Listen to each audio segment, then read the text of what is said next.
एक देश एक चुनाव विधेयक के सोमवार को लोकसभा में पेश होने की चर्चा थी, लेकिन अब सरकार ने इसे टाल दिया है। एक देश एक चुनाव विधेयक अब इस सप्ताह के बाद के दिनों में लोकसभा में पेश किया जा सकता है।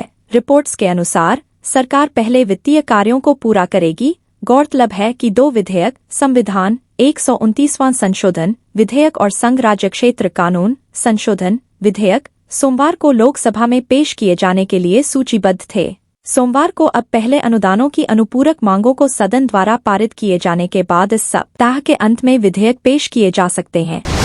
अतुल सुभाष आत्महत्या मामले में पुलिस ने बड़ी कार्रवाई की है। बंगलुरु पुलिस ने इंजीनियर अतुल सुभाष की आत्महत्या के मामले में पत्नी, सास और साले को गिरफ्तार किया है। पुलिस ने रविवार को बताया कि अतुल सुभाष की पत्नी निकिता सिंघानिया को हरियाणा के गुरुग्राम से गिरफ्तार किया गया। इसके साथ ही निकिता की मां निशा सिंघानिया और भाई अनुराग सिंघानिया को उत्तर प्रदेश के प्रयागराज से गिरफ्तार किया गया। पुलिस ने बताया कि आरोपियों को शनिवार सुबह गिरफ्तार कर बंगलुरु लाया गया। इसके बाद तीनों को स्थानीय अदालत में पेश किया गया।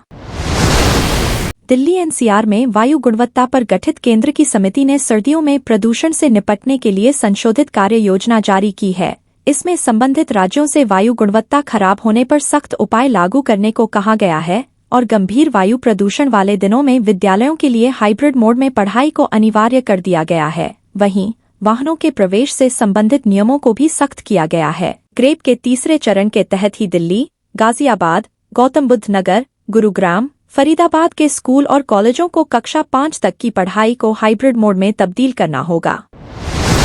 देश के 15 राज्यों व केंद्र शासित प्रदेशों के कई इलाकों में शीतलहर चलने के साथ उत्तर भारत में कड़ाके की ठंड का आगाज हो गया है। मैदानी राज्यों में बीते 24 घंटे में न्यूनतम तापमान 5 से 10 डिग्री तक पहुंच गया। राजस्थान और पंजाब में कुछ स्थानों पर तो पारा शून्य के नीचे दर्ज किया गया। पंजाब और मध्य प्रदेश में बेहद ठंडी हवाएं चल रही हैं। हिमाचल प्रदेश, उत्तराखंड, जम्मू कश्मीर, लद्दाख, उत्तर प्रदेश, हरियाणा, राजस्थान, छत्तीसगढ़, पश्चिम बंगाल के गंगा के मैदानी इलाकों, बिहार, महाराष्ट्र के विदर्भ, सौराष्ट्र और गुजरात के कच्छ के ज्यादातर हिस्सों में शीतलहर का प्रकोप है।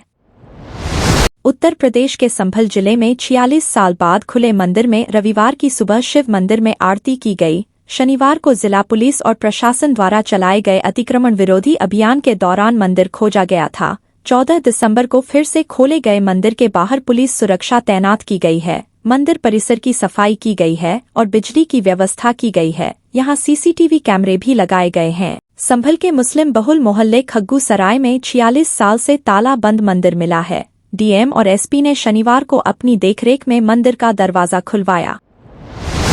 केंद्रीय गृह मंत्री अमित शाह ने कांग्रेस नेता राहुल गांधी पर तीखा तंज कसा है। उन्होंने कहा कि मुद्दों को उठाने की राहुल गांधी की प्रेरणा का स्रोत विदेश है। जब भी संसद का सत्र होता है तो राहुल गांधी विदेश से एक नए मुद्दे के साथ लौटते हैं।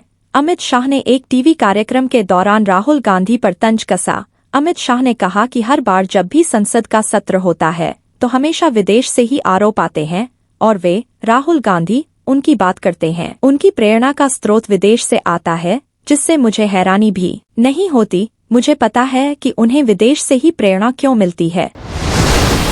सीमा सड़क संगठन BRO ने मणिपुर के तेंगनोपॉल जिले में मोरे कस्बे के नजदीक भारत म्यांमार सीमा पर बाड़ लगाने का काम तेज कर दिया है। एक अधिकारी ने शनिवार को बताया कि काम को चरणबद्ध तरीके से किया जा रहा है। भारत और म्यांमार 1643 किलोमीटर लंबी सीमा साझा करते हैं, जिनमें 398 किलोमीटर मणिपुर में है। परियोजना का काम BRO की विंग सेवक की ओर से किया जा रहा है। विंग सेवक नागालैंड और मणिपुर में सड़क निर्माण की देखभाल भी कर रहा है। मोरे के पास भारत म्यांमार सीमा पर केवल 10 किलोमीटर की बाड़बंदी की गई है।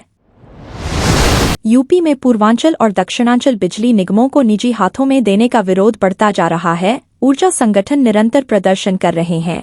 शनिवार को अभियंता संघ ने विभिन्न कार्यालयों पर शाम को सभाएं की तो वाराणसी में बिजली पंचायत हुई। ऑफिसर्स एसोसिएशन ने जनप्रतिनिधियों को पूरे मामले की जानकारी देते हुए उनसे सदन में यह मुद्दा उठाने का अनुरोध किया है। सपा, कांग्रेस व अन्य दलों के नेताओं ने इस मामले को लोकसभा एवं विधानसभा में उठाने का आश्वासन भी दिया है।